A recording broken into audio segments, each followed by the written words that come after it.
Priority priority ব্যাপারটা অনুভব করা যায়।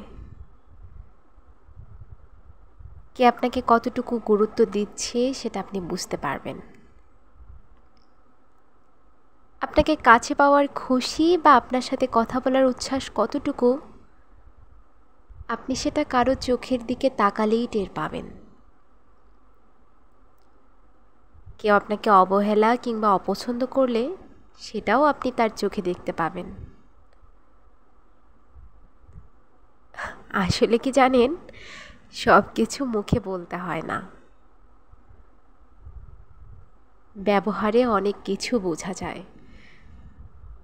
কে আপনাকে কতটুকু চায়, কার কতটুকু আগ্রহ, কার কাছে আপনি কতটা গুরুত্বপূর্ণ, আপনাকে কাছে পাওয়ার আকুলতা, হারিয়ে ফেলার ভয়, না পাওয়ার শূন্যতা, থেকে যাওয়ার উচ্ছ্বাস, আনন্দ, প্রাপ্তি কিংবা আফসোস, সব কিছুই অনুভব করা যায়, বোঝা যায়। কলমে মেহেদি হাসান শুভ্র।